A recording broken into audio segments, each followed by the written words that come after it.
उसे मान। मेरे लिए सुन्नत से ये सवाल है कि आप किसी गरीब इस्लामी भाई की किसी के जरिए या मदनी चैनल पर ऐलान करवा के उनकी माली मदद क्यों नहीं फरमाते हैं? हालांकि ये तो बहुत बड़े सवाब का काम है। बात आपकी दुरुस्त है, लेकिन अब यार वो सही और गलत की पहचान नहीं होती। अगर हमने एक की या दो की मदद करवा दी किसी को कहकर बिलफर्ज, तो फिर जो लाइन लगेगी, फिर इन सब की चेकिंग कौन करेगा कि ये सही है या गलत है? मेरे से ऐसा हुआ है, मेरे को ऐसे खुतूत आ चुके हैं, मैं फुला मुल्क में हूँ, मुझे इतने 50,000 दिरहम चाहिए और मैं बहुत परेशान हूँ, मेरे को पीछे लगे हुए कर्ज ख्वाह ये वो, अगर मुझे इतने दिन में मिल गए तो ठीक है, वरना फिर मेरा प्रोग्राम है कि मैं आपका इंतज़ार करूँगा जवाब का और मैं फिर खुदकुशी कर लूँगा। अब इसमें आप बताओ ना, जान ना पहचान, अब एक पर्चा पढ़ के मैं 50,000 या लाख दिरहम कहाँ से दे दूँ उसको? इस तरह के लोग जब मैं आम मुलाकातें करता, मुझे एक से पता नहीं क्या क्या तरकीब में लोग करते थे पैसे मांगने के लिए। किराया नहीं है तो हमारी जेब कट गई है, हमारा ये घूम गया तो हमारा वो घूम गया। एक बार तो बड़ा अजीब लतीफ़ा हुआ, मैं हैदराबाद से वैसे आया हूँ, लेकिन ये परेशानी तो वो परेशानी हूँ मैं ब्रिटिश का, या शायद का मेरे पास ब्रिटिश पासपोर्ट है, मैं फंस गया हूँ यहाँ, और मेरा यूं हो गया है तो वो हो गया है, तो ये रकम चाहिए तो वो मसला है। तो मैंने और कुछ उससे सबूत नहीं मांगा, मैंने कहा ठीक है अपना बर्तानिया का ठप्पा लगा हुआ वीजे वाला जरा पासपोर्ट दिखा दो। वो दिन आज का दिन पासपोर्ट दिखाने अभी तक तो नहीं आया, वो कुछ तो दिखा यार कि तू है ब्रिटिश का। तो ये हर एक तो अब इस तरह अगर वो वाकई दुखियार हम इस तरह के सबूत के चक्कर में पड़ेंगे तो डिसार्ट भी हो सकता है वो, यार इनको मेरी बात पर भरोसा नहीं है।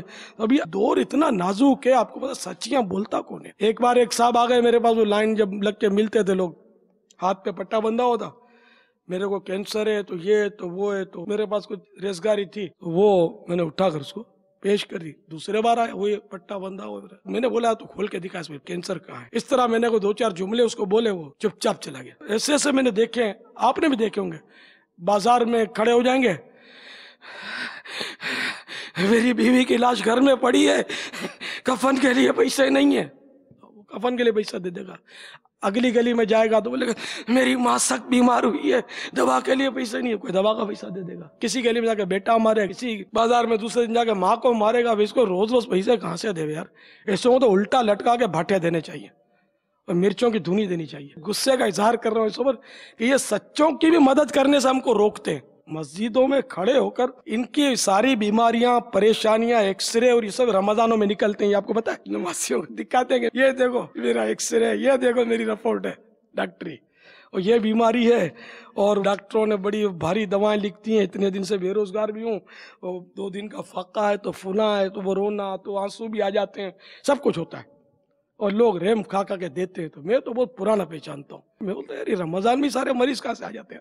ये सारा साल तंदुरुस्त रहते हैं, रमजान में बीमार पड़ जाते हैं बेचारे, एक्सरे भी निकल आते हैं, रिपोर्टें भी आ जाती हैं इनकी। और मेरा क्या जहन है पुराना कि जो इस तरह खड़ा होकर बोलता है ना, हो सकता है बाजार में मजमा लगाता हो, मजमे आपने देखे होंगे सलाजीत बेचने वालों के, कैसे माहिर मुकर्रिर होते हैं। तो ये जो तड़फड़ बोल रहा है और बड़ी एक्शन से बोल रहा है और नपे तुले जुमले बोल रहा है और मतलब दुआएं दे रहा है, अब अगर कोई वाकई सच्चा आदमी हो, जिसका वाकई फाके 2 दिन के हो, तो यार वो बोले नहीं खाली रोवे। तो ये मतलब माहिरीन होते हैं। एक बार हम वो चंदा करने निकले थे रमजान शरीफ में, वो पहले मैं खुद चंदा लेने जाता, तो एक ईसाई भाई मेरे साथ थे, दुकान पे बैठे हुए थे। इसमें एक वो लड़का आया, बड़ी रोनी सूरत करके वो एक्शन करने लगा।